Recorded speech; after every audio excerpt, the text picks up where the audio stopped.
What are you going to tell a club president, a general manager, an owner when you go and interview, say, in early January, about how you're going to be better this time around? Well, I know how to build a world championship program, and my awareness and my instincts will be much sharper. That's one thing I do know, and I feel very confident about because this process has given me that. Mike McCarthy with Peter King. You know, McCarthy, and I got to give him credit. Because I was skeptical. When McCarthy emerges from hibernation last month and goes on this media tour that seemed to be aimed at reminding everyone that Mike McCarthy exists, I was under the impression that maybe the guy's not getting a whole lot of action behind the scenes because you don't need to do all this if you are on the radar screen of teams that are looking for vacancies. And he ended up being on, Chris, every team's radar except Washington. They locked on to Ron Rivera, but he was a candidate for all of the other vacancies. And next thing you know, and it's fitting, right? Right. A protracted divorce from Jason Garrett is followed by a Vegas wedding between Jerry Jones and Mike McCarthy, just like we all saw it coming. But Jones realized McCarthy's the guy. Why wait? Let's get it done. And yesterday morning, it happened. Yeah, that's right. And, I mean, you know, it's the perfect fit. Yeah, all those people, all those other teams, the Browns, the Panthers, the Giants, all interviewed, interested in Mike McCarthy. This was the spot that makes the most sense. I know we talked about this last week. We had a conversation about this, and I was kind of pounding the drum for this too. It makes the most sense for the Dallas Cowboys. Yes, like he has a little bit of a somewhat of a black cloud because he didn't win more than one Super Bowl, you know, with Aaron Rodgers in Green Bay. But still, to compare his career resume to Jason Garrett, it's not comparable that way. One, I think there was a lot of teams there that he took to the playoffs that weren't as talented as some of the Dallas teams we've seen not make the playoffs the last few years. He is a general. He's capable of being the general of this ship. And the one thing we can always say about the Packers, they were tough. Ships don't have generals. Well, whatever. You know what I mean. But yes, all right. But they were tough. They were disciplined. And they were pretty good situational football. And really, you know, to be totally honest about it too, right? I mean, if one guy catches an onside kick, they've gone to 2 Super Bowls in Green Bay. And I don't blame him for that. They were prepared properly. They just had a guy who literally dropped the ball in a big drop the ball moment. I think that it is very easy for Jerry Jones to convince himself that the talent level of the Cowboys over the past decade is comparable to the talent level of the Packers over the past decade. And there's a lot of ego and pride that comes into that analysis, but is it really a stretch to say that the Cowboys, with Tony Romo, right, for most of the decade, yes, Dak Prescott, immediately upon the conclusion of Tony Romo's career, and actually there was 1 year of overlap where Romo was injured, Ezekiel Elliott, DeMarco Murray before Ezekiel Elliott, you can make the argument that the teams are roughly similar. And what's the difference been? Dramatically, it's been the coaching. And Mike McCarthy, his resume, much better. I mean, the guy won the Super Bowl in Jerry's building the year that Jason Garrett became the head coach of the Cowboys. And he beat Garrett twice in the divisional round. Mike McCarthy is the reason why it's been 25 years. One of the reasons why it's been 25 years since the Cowboys have been to the NFC Championship. He beat them twice. That's right. He did. I mean, he went into Dallas in 2016 when the Cowboys were the number 1 team in the NFC, one of the best teams in football. And yes, you know, outcoached them, outclassed them, whatever, but, you know, kind of dominated and controlled the football game as the lesser team on the field that day. So that does say something. And listen, I'm probably a big reason of why there's somewhat of a little bit of a black cloud around Mike McCarthy, because I complained about his offense the last 2-3 years of his career there with Green Bay. I thought it was too reliant on Aaron Rodgers. And the other aspect I like of this is, you know, the fact that he is entertaining Kellerman more. Like, to me, that would make a lot of sense. Mike McCarthy, make plays, but you know, Kellen Moore, he did bring some good things to this Dallas Cowboys offense this year, too, to where I think, you know, smart coaches, they're collaborative. Bill Belichick has had a lot of great coaches on his staff. He steals things from them. They leave the door. I don't think enough coaches do that. It makes sense. Kellen Moore there. And then, of course, I like the Mike Nolan hiring as the defensive coordinator, too, Mike, because it goes back to game plan specific stuff. Here's another angle. And as to Kellen Moore, I don't think Mike McCarthy's got a choice. I think that was one of the terms of employment. It sounds like it a little bit, right? I think Kellen Moore becomes their new Jason Garrett, the guy they groom to eventually become the Tom Landry that they thought Jason Garrett would be, right? Because Moore's, 30, 31. I mean, you could have McCarthy in this job for 10 years. Then Stephen Jones elevates Kellen Moore after everything he's learned from Mike McCarthy, and it's one big happy family extending decades into the future. I think Kellen Moore is the candidate to be that guy. But, think of what happened in the latter years for the Packers. There was that sense of complacency. Yes. Those comments from Aaron Rodgers right. that he tries to act like weren't an attempt by him to send a message, and it clearly was. Not enough energy on the sidelines. Not enough of a sense of accountability that if you don't do your job, you're not going to have a job.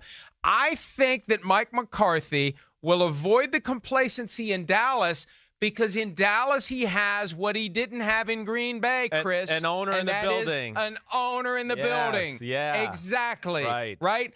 And the owner in the building is the general manager. Yeah. And unlike Ted Thompson, who stayed in his office with the door shut and locked, I don't know that for a fact, but as far as anyone could tell outside the building, that's where he was. He never said anything. He never did anything. He only rarely signed free agents. You got the Jerry Jones wheeling and dealing, and he's the GM, and he's the owner, and he's out there sucking up all the attention, and Mike McCarthy can just focus on being the coach, but he also has to worry about having an owner around all the time that's going to keep him from becoming complacent. That's right. I mean, you listen to some of the stories. Mike McCarthy, allegedly got a massage in his office, right? Like, none of that's going down.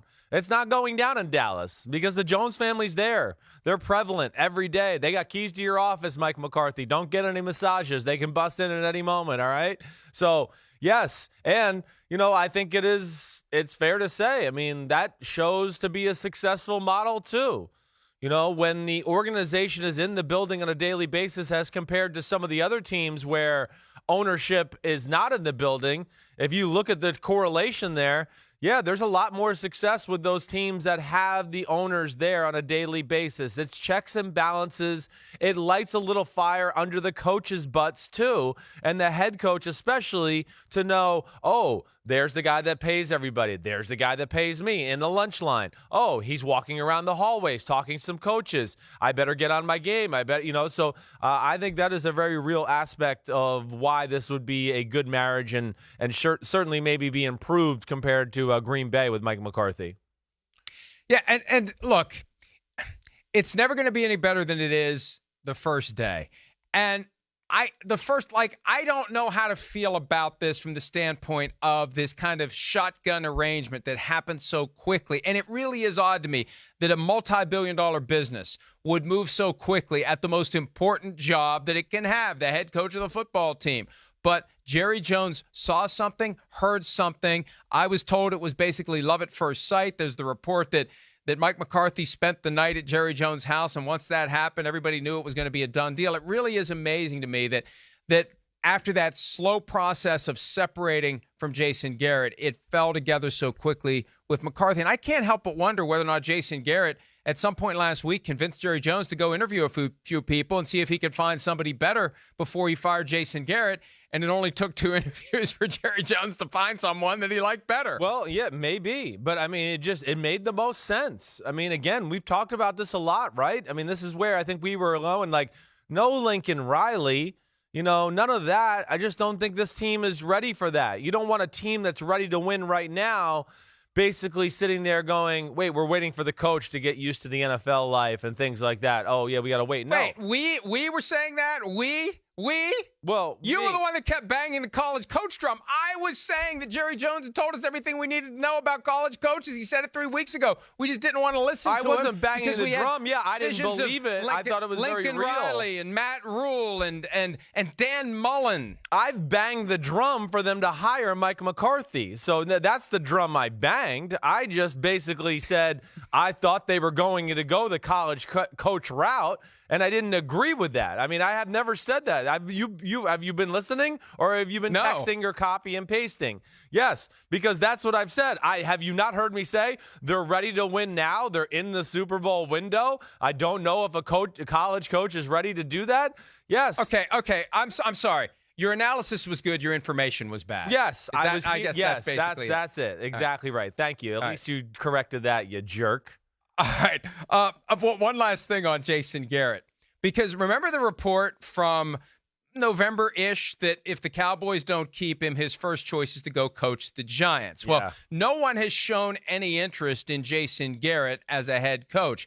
The Browns have a vacancy, the Panthers have a vacancy, and the Giants' job is still open. Paul Schwartz of the New York Post is now reporting that the Giants will only turn to Jason Garrett if things go south with their number one choice, who is Matt Rule, the Baylor head coach. And it's been pointing in Rule's direction from day one. So Garrett now becomes the fallback option, or one of the fallback options, in the event that Rule doesn't get the job. I don't even think they consider Garrett unless and until Rule says no or they can't work it out.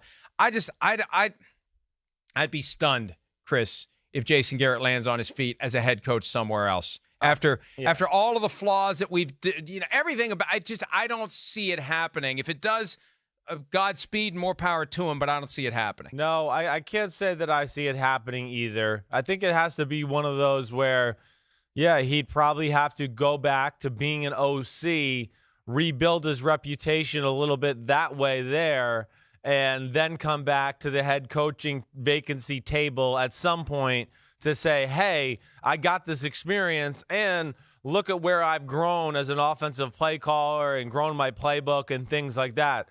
Ultimately, yes, I agree with you there. And, to your point with the Giants, it does seem like all signs point towards Matt Rule being the top guy or the lead candidate there for the New York Football Giants. I don't think he's got the coaching self-awareness to do that, though. To change. We've seen the resistance to change. You saw in the Eagles game, they went back to the things that created problems in the past without it's almost like he's resisting anything other than old school, line them up, our guys are better than your guys, and we'll tell you what the play is, and we're good enough to beat you. That's his style, and I don't see him changing it. Yeah, well, if he wants to be a head coach, I think he's going to have to change it. So you're right. I mean, that'll be on him to look into the mirror and kind of self-evaluate thyself, as we say, and see if he can make those changes. Because, you're right. I mean, after the Giants, next year with the teams that come open, you're right. Just right now with the stigma around Jason Garrett, I don't think it's going to excite fan bases when they hear, oh, Jason Garrett might not be our next head coach. The perception is not as good and a little disheartening, or at least not good for Jason Garrett. Hi, I'm Mike Tirico, and thanks for watching. Make sure to hit subscribe for the latest news and highlights from NBC Sports.